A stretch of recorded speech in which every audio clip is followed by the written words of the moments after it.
සාර්ථකත්වයේ සාර්ථවත් බීජය වෙන්නේ සාර්ථකත්වය. එහෙනම් සුබ උදෑසනක් වේවා ඔයාලා සියලුම දෙනාට.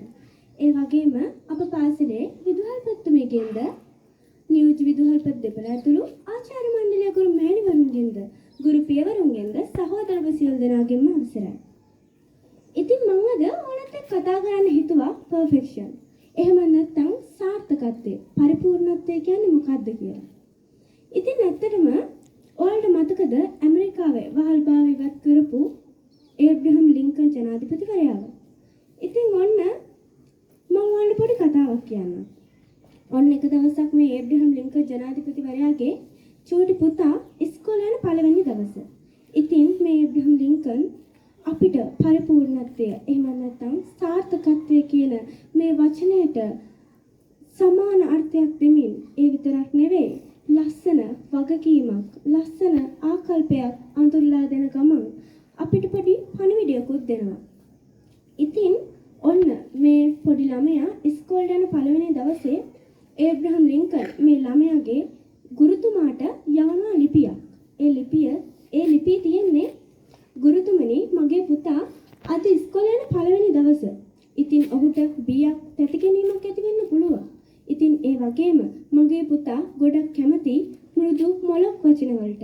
ඉතින් මම ප්‍රාර්ථනා කරනවා ගුරුතුමනි ඔබ මගේ පුතාට මෘදු මොලොක් වචනෙන් කතා කරන්න. ඒ විතරක් නෙවෙයි මගේ පුතාට කියලා දෙන්න හැම හතුරෙක් ළඟම මිතුරෙක් ඉන්නවා කියලා. ඒ විතරක් නෙවෙයි හැම මිනිහෙක් ළඟම සාර්ථකත් නායකයෙක් ඉන්නවා කියලා දෙන්න. ඒ විතරක් නෙවෙයි මේ ලොවේ ඉන්න හිඟන්නෙක් තුළ උනත් සත්‍යවාදී මිනිසෙක් සත්‍යවාදී හිතක් තියෙනවා කියලා දෙන්න. ඉතින් ගුරුතුමනි ඒ විතරක් නෙවෙයි ඔහුට කියලා දෙන්න අහුලගත් සත්‍ය 50ට වැඩිය ලබාගත් ඩොලරය වටින් නැති බව.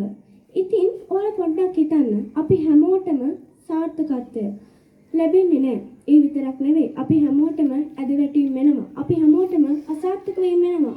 අපි හැමෝටම ප්‍රතික්ෂේප වීම වෙනවා. හැබැයි ඔයාලා හිතට ගන්න කවදාවත් වැටෙන්න එපා. මොකද අපි හැමෝටම ප්‍රශ්නයම තමයි. කාටවත් කවදාවත් කොතනකවත් එකපාරම සාර්ථකත්වයේ කියන දේ ලැබෙන්නේ නැහැ. එකපාරටම ප්‍රතික්ෂේප කියන දේ ලැබෙන්නේ නැහැ. අපි හැමෝටම ලස්සන දවසක් එයි. එතකන් ඉවසලා ඉන්න. ඔයාගේ ජීවිතේ ලස්සන ඔයාලා ලියා ගන්න. ඔයාලගේ දෛවයේ කාටවත් ලියන්න දෙන්න එපා. ඔයා ලියා ගන්න. ඉතින් බලන්න ඒ විතරක් නෙමෙයි ඒබ්‍රහම් ලින්කන් ජනාධිපතිවරයා ඒ ලියපු පරිපූර්ණත්වය. ඒ ලියපු සාර්ථකත්වය. ඒ ගුරුවරයාට කියලා දීපු පරිපූර්ණකත්වයේ සාර්ථකත්වයේ අදහස. ඉතින් මේ විතරක් නෙවෙයි අපි හැමෝටම හැමදාම ලස්සන ජීවිත ගත කරන්න හම්බෙන්නේ. ඉතින් ඒ පරිපූර්ණත්වය සාර්ථකත්වය කියන ඒ දේ ලබා ගන්න නම් අපිට කරන්න තියෙන්නේ අපේ මේ පොඩි කාලේ එක දෙයයි. ඒ තමයි ඉගෙන ගන්නවා කියන එක. ඉතින් මම අද මේ උදෑසනේ ඔයාලට කියන්න කැමතියි. ඔයාලා හැමෝම හොඳට ඉගෙන ගන්න. ඒ විතරක් නෙවෙයි අසාර්ථකත්වයක් වෙලා එකපාරටම ඇද වැටෙන්න එපා. ඔයාලට දවසක් එයි. එතකන් ඉන්න. ඔයාලා හැමතැනකම අසාර්ථක වෙයි. ඔයාලා හැමතැනකින්ම ප්‍රතික්ෂේප වෙයි.